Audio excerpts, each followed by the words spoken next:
All right then. Hi, well, I'm here with Adrian, who's been playing tonight with various bands, and none of whom you'd even met before? No, I'd met Justin a few times before, but musically I'd met none of them before. Right. So I was, I was told it was 2 songs, and then I played with 3 different bands, which is great. I was the official saw whore of the Mucky Pup tonight. Indeed. It was great. And, so, playing the saw, I mean, do you...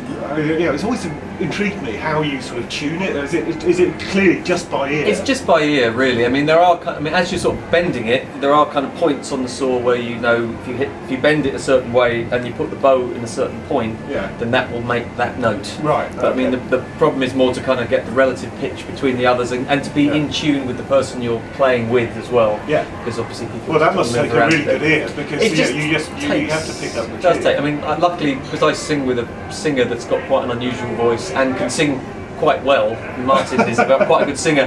He's a very good singer, and he's quite his pitch is very good. So you kind of, you've got a good guide. You can always. I kind of think of the saw and Martin's kind of countertenor voice kind of working together. So Martin's in your sort of your regular job. Yeah, Martin. Yes, Martin is the singer and composer of the Tiger Lilies and plays the accordion and the piano and sings in a very high countertenor voice, and we do many different projects. We've done one of the most well-known ones is Shock-Headed Peter, which was a theatre show that we did kind of in the late 90s. That's nothing to do with the Shock-Headed Peters, who were a sort of English funk. Funny enough, we did meet the guy from the Shock-Headed Peters. We did meet him because he came and saw us and sort of spoke to us and everything. No, but it's based on the German children's book from the 1850s.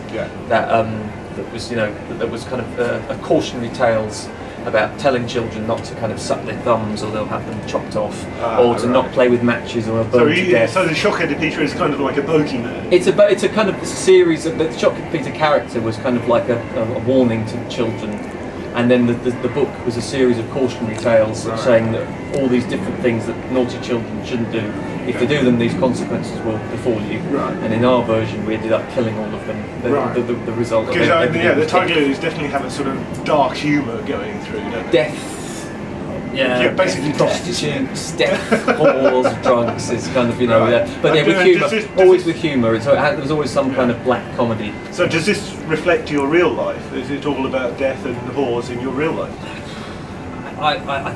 Death is a constant companion, obviously, but you have to ask Martin about the whores. Oh, okay, right. You're basically passing the blame. He's done research. He lived in Soho for a long time. He observed a lot of the goings on of Soho when he lived in Walker's Court, and he kind of looked out the window, and he made himself part of the whole kind of nightlife and underbelly. So was he part of the sort of French house scene with? He was part of that, but he was more involved with like kind of the clip joints and as a writer and observer. I think he kind of walked around, and because he looked kind of strange and he had weird hair and funny outfits on, he would kind of be able to kind of go into these kind of places, these dens of vice, and they kind of think some sort of kind of village idiot or strange person that was kind of going to he was kind of almost invisible in his kind of in his kind of strangeness. The kind of businessmen who would normally go in there would be he didn't look like punters. He didn't look like a punter. He looked like kind of one of the oddballs of Soho. So he could kind of observe, I think, and fill up his kind of his inspiration. So how do you get involved tonight in the Mucky Pup with all of this? Well, I've been coming to the Mucky Pup for quite a few years and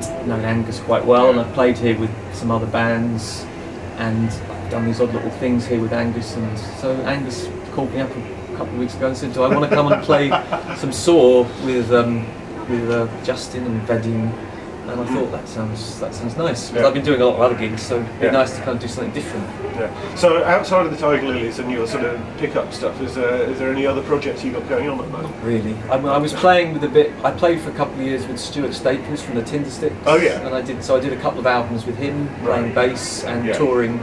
But then the Tiger Lilies stuff kind of we got busier, and he needed someone who was available for going to places, and I couldn't go there, so I had to stop doing that. And then I've done little side projects on my own, and I played with a guy called Nigel Birch, and the Fleetwood Orchestra. So I play with Gentlemen, tis the last chance for cigarettes. And I seem to think that Angus, come in for a second. We're just doing a bit of an interview. Angus here is the landlord of the Mucky Pup. Legendary landlord. Legendary, indeed.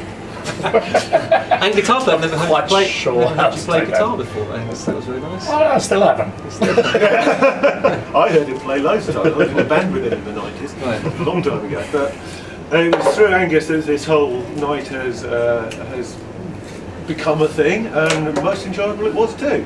Lots of good fun, I think. Yeah. Lots of unexpected little turns and twists. Yeah, well, I didn't know what to expect in the first place, nor did Adrian. Not at all. Adrian was going, I don't know what I'm playing with. And he still doesn't. No. I haven't got a clue what tonight was all about, but you? Nope. No idea. Songwriter, soundscape horror. Yeah. Yeah, sort of. Yeah, that's the basic emphasis, yeah.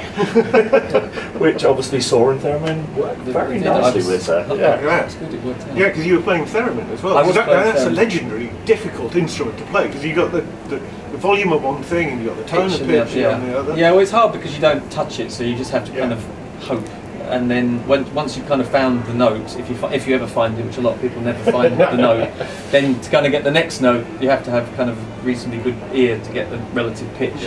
You can cheat a lot, and you kind of do these sort of swells where you kind of like you play very, very quietly, so no one really can hear you. When it's in tune. Kind of right, oh, there we go.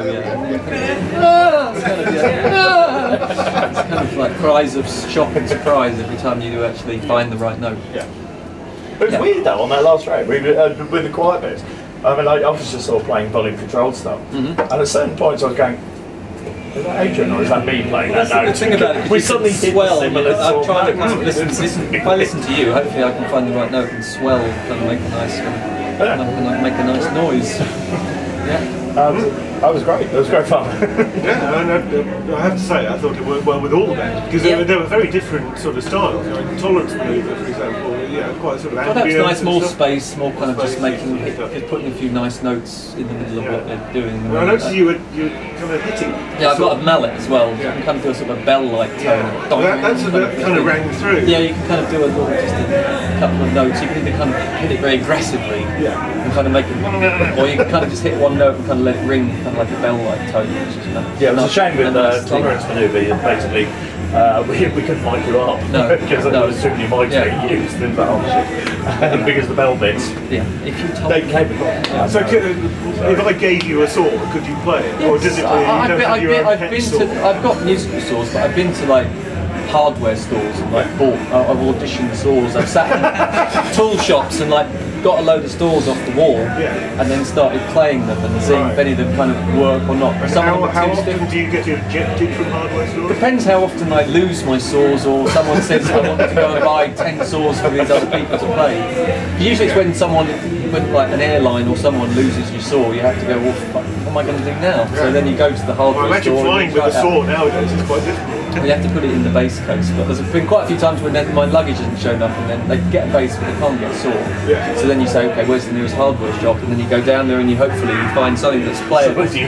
Yeah, you can do. Cause like, do you not have a sort of a whole sort of, oh, this is my bass saw, this is my tenor saw, and this I've got a big, I've got a big saw and it's got like a handle shaped like a skull, and I've got like more sort of tenor saws, and then I've got a very sort of small soprano saw which I kind of use for higher stuff. So it depends on kind of what I'm doing. But I travel with that saw that I'm using. I can travel with that, and then if I've got.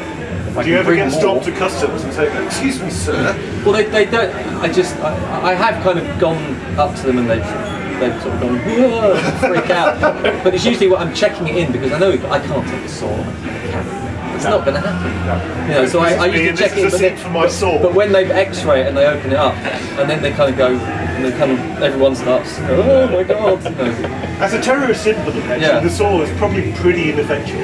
I don't think. I mean, I think. Can you just stand still? Like one slowly lie down, tie yourself to the table. I don't think they're going to be using it anytime. I'm going to put you in a box. With swords and a saw. A bit more theatre though, isn't it? A bit more theatrical. You know, they want to up the theatrical terrorism. Videos. That's what we want. That is bullshit terrorism.